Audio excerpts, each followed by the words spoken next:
Hello and welcome to another Smart ER. Today we're going to be showing you in quite some detail how to fit an auxiliary in cable, which basically means once this is connected to your radio, you can then plug it into your mobile phone, your tablet, and use the telephone function and also the music function. So this is the obvious stereo system. First of all, we're going to remove this bar. Now this bar holds the hazard warning lights, the lock and the unlock control. This is the top cowling which is going to pull off. So first things first, we've got to remove this bar. Now some videos show you just pulls off. It's not quite as simple as that. Now I use just a flat blade screwdriver just to start it off, and a bit of a tip, warm the cabin up first, put the heaters on. So gently just start on the edges and just get it to loosen away. It'll all become apparent as we go through the video, and you'll see why I'm not going to be doing any damage to any electronics. Now, if you pull it off like I did on the first instance, oh dear Lord, what have I done? So don't panic. It just pushes back on, literally, just clips back on, just push it on. So what you need to do is get the screwdriver on the top as well as around the edges, and then start to just edge it away gently. You get your fingernails behind it and it will just pry off. Again, when you see the rest of the video, you'll see in a few seconds exactly. Here we go, look. So, here are the apertures that this bar locates onto. So you're nowhere near any electronics. You literally just pull it out, it pops out. And here's the bar in its glory. So if I flip it over, you can see, so these are the little clips and the lugs that you use to get it in and out of, and what makes it secure. Now this is the an electronic connector, an electrical connector. It's got a bit of a bridge mechanism, so have a bit of a close-up. There we are. It's got a bit of a cantilever arm. You literally just pull it towards you and it lifts itself out, so there's no fear of damaging any of the little connector rods inside it. Quite a neat idea. I really like that attention to detail. So you're going to need a Torx 25 screwdriver, or I've got an Allen key which does the same job, and we're going to remove some of the screws. Now the first one is this retaining screw. Very, very awkward, so take your time. This is what it looks like. Now, as this sign says, do not drop this Torx screw down the hole. So literally just unscrew it, take your time, be patient and lift it out gently. I'm just using my fingers because there's no way I'm dropping that down there, because once it goes down into that little cavity, you've got a whole world of problems getting it back. So now we're going to look at removing the surround, the cowling for the radio system, which also covers the air vents. Looks quite daunting. You have to be a little aggressive with it. You're quite forceful. So again, heat the cabin up first. Now this first section, you literally get right at the back by the windscreen, just pull it upwards, just upwards, nowhere else, just vertically upwards. Then what we're going to do is going to pull the cowling towards the back of the vehicle. Be aggressive with it. It took me a couple of attempts to become comfortable with it. And it comes loose quite free. And then you just simply lift it towards you and away. Nicely done. So now we're going to remove these 4 Torx screws again. These are the final ones, so you can lift it out of the actual housing. There's 4 of them. Again, don't drop them. Done. And now with those out of the way, we can simply remove it. There we go, nice and easy.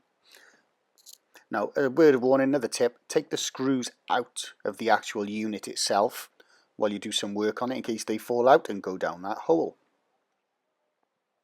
So here's the back of the unit. This is the aerial.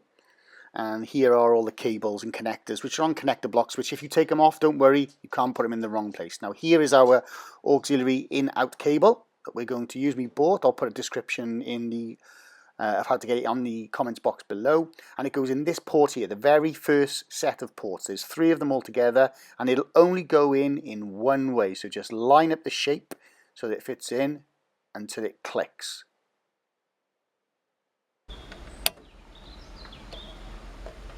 Like that. So I'm just going to re-enter this back into the aperture, and as you can see, I've left the cable, and it is simply just going underneath the bass and treble button. There's enough gap there for the cable to sit comfortably without it snagging on anything.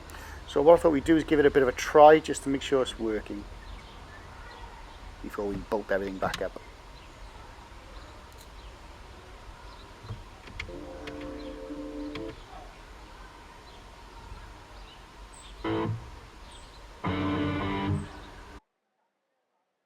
Yay.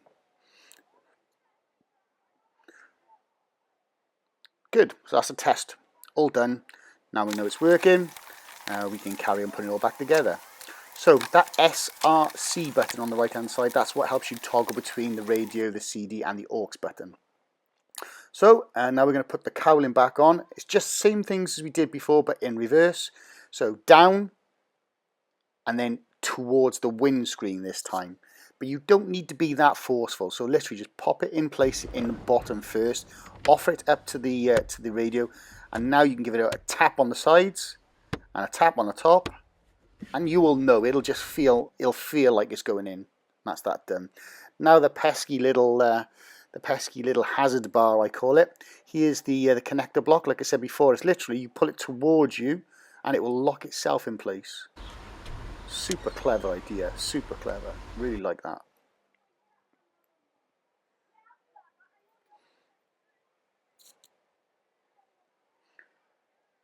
So now we've got to put that horrible screw. Now this is the worst bit. I was on tenterhooks. It really did get me nervous. I did not want to drop this down there. I hate squeaks and rattles. So here we are again. Here's where the bar locates into the aperture in the little under dash tray, and it literally again snaps in.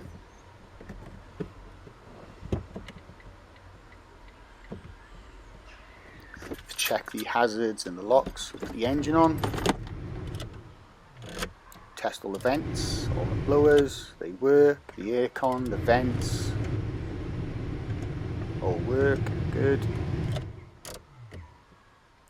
Now switch the radio on, make sure nothing's been broken. Here we go, power to the unit, it's on aux. Let's toggle through, this classic FM, lovely, can't be a bit of classic. No, I took the CD out, so let's pop the CD in. What an eclectic music taste, classic, Taylor Swift and a bit of AC/DC today. There we go. Done. So now on aux, let's go back to the trusty Samsung S7 Edge. Final test.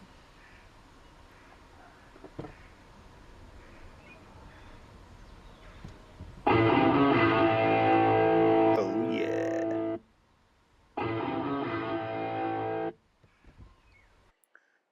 There we go, thanks for watching. Check out all the other videos. Don't forget to subscribe.